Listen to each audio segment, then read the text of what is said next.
chers amis et chers camarades, je suis très heureux de me retrouver ici ce matin à ce grand meeting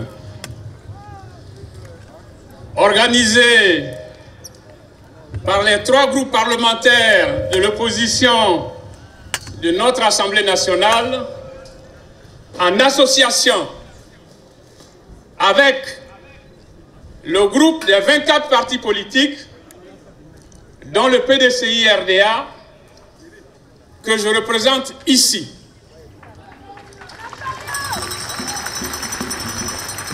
Je voudrais tout d'abord vous remercier pour votre présence massive, bien que ce meeting ait été convoqué en l'espace de 48 heures.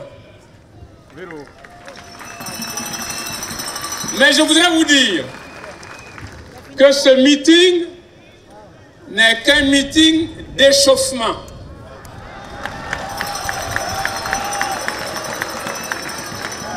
Ça va être le début d'une série d'actions sur le terrain organisées par notre peuple pour arrêter la dictature que M. Alassane Ouattara tente d'instaurer dans notre pays.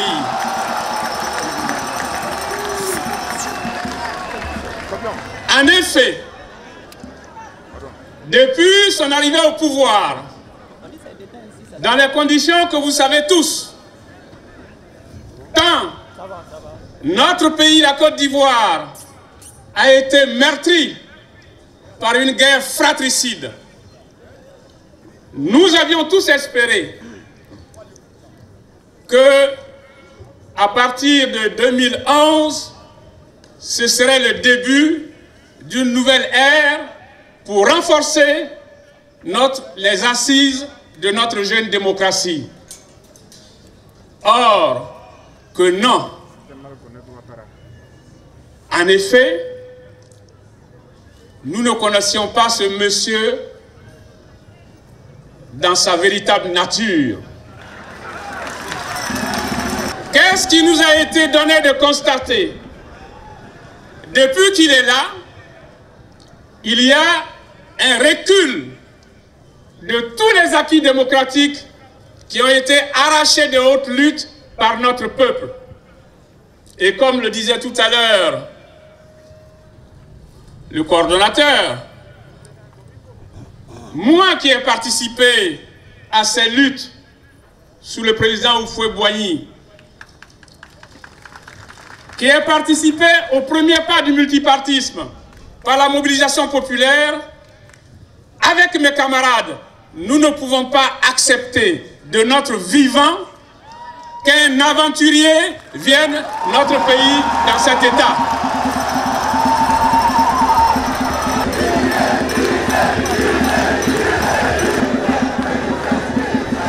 Oui, je le dis, nous ne pouvons pas accepter que M. Alassane Ouattara transforme notre pays dans une dictature.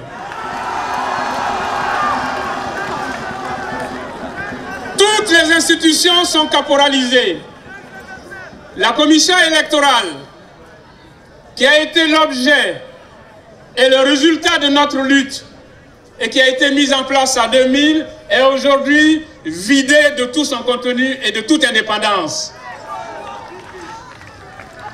Vous vous souvenez, en 2016, il a imposé une constitution à la Côte d'Ivoire dans les conditions les plus néfastes. Nous nous rappelons que cette constitution, lors du référendum, il y a eu moins de 10% de votants. Et d'ailleurs, il a multiplié les institutions, il a mis en place un Sénat dans les conditions les plus ubuesques, parce que, comme vous le savez, Le Sénat est censé être la chambre basse du Parlement. Et tous les membres d'un Sénat, en tant que parlementaires, doivent être élus. Mais M. Alassane Ouattara a décidé de nommer un tiers des parlementaires. Est-ce que c'est ça la démocratie? L'Assemblée nationale a été transformée en chambre d'enregistrement. Nous avons connu des députés qui sont ici présents, qui ont été embastillés malgré leur immunité parlementaire. Est-ce que nous pouvons accepter cela? Le Conseil constitutionnel est aujourd'hui, en principe, ce Conseil constitutionnel, qui est une institution régalienne de notre État, est chargé de vérifier la conformité des lois et donc est garant de l'état de droit. Depuis la démission du professeur Francis Vangain-Vaudier, cette institution est devenue aux ordres de M. Alassane Ouattara et du régime qu'il préside. D'ailleurs, nous venons de vivre un jugement inqualifiable, puisque l'ancien maire du plateau, en son absence, vient d'être condamné par une parodie de justice à 20 ans de prison. Est-ce que nous pouvons accepter cela? À côté de cela, de ces reculs démocratiques, qu'en est-il de la gouvernance de M. Alassane Ouattara? Sur le plan économique, l'économie nationale est mise en coupe réglée au bénéfice de son clan et de sa famille.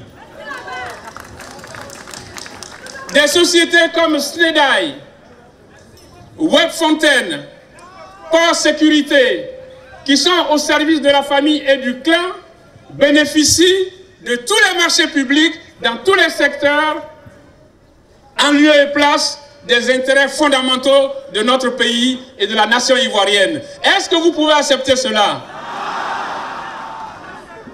À côté de cela, nous assistons à des arrestations arbitraires dans tous les domaines. Ces arrestations sont quelquefois opérées par des forces parallèles et encagoulées.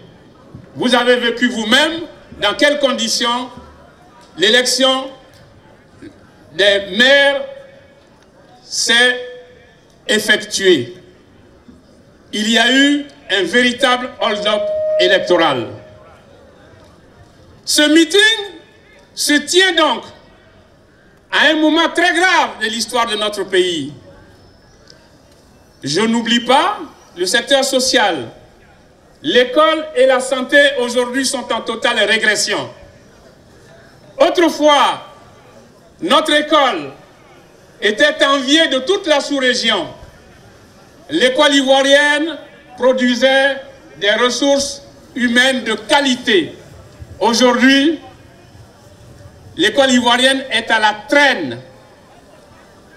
La plupart des diplômes sont faux. Les concours pour l'administration publique, les résultats sont connus d'avance. Quant à nos centres de santé, ils sont devenus de véritables mouroirs, malgré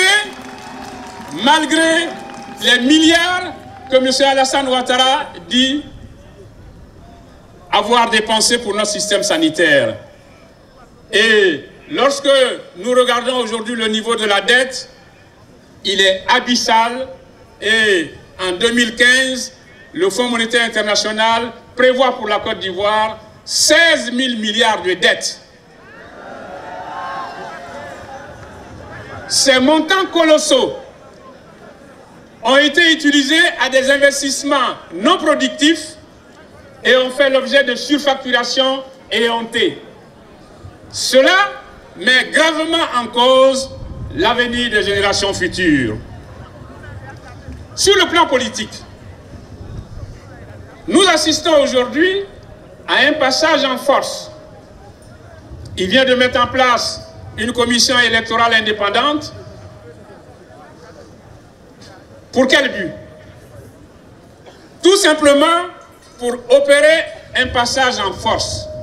Et nous disons à M. Alassane Ouattara que, au lieu de faire une telle parodie, il ne lui reste plus qu'à prendre un décret pour prolonger son mandat, puisque, en réalité, c'est de ça qu'il s'agit. Ce meeting a donc pour objet d'attirer votre attention que la situation dans notre pays est devenue très grave et je vous ai dit tout à l'heure que c'est un meeting d'échauffement. Nous devons prendre la situation de la Côte d'Ivoire à bras le corps. Nous devons nous mobiliser. Aujourd'hui, les parlementaires nous ont tendu la main. La société civile est présente. Le prochain round doit être la mobilisation de toutes les forces politiques dans le cadre d'une union sacrée. Ce qui doit compter pour nous, c'est la nation ivoirienne. La nation ivoirienne doit demeurer la prunelle de nos yeux. C'est la raison pour laquelle, aujourd'hui, je viens ici sonner la mobilisation générale pour nous permettre, dans l'unité d'action, dans l'embrasement du pays sur le plan démocratique, pour dire non seulement non à ce régime, mais pour empêcher M. Alassane Ouattara d'instaurer sa dictature pour continuer la patrimonialisation du pouvoir en Côte d'Ivoire. Je compte sur vous. Je sais que vous êtes mobilisés. Nous sommes aujourd'hui à Nono. Demain, nous serons à Yopougon. Après-demain, à Abobo. Nous serons partout en Côte d'Ivoire pour dire à ce régime stop et pour faire en sorte que le changement intervienne pour la renaissance véritable de la Côte d'Ivoire. Que Dieu bénisse la Côte d'Ivoire.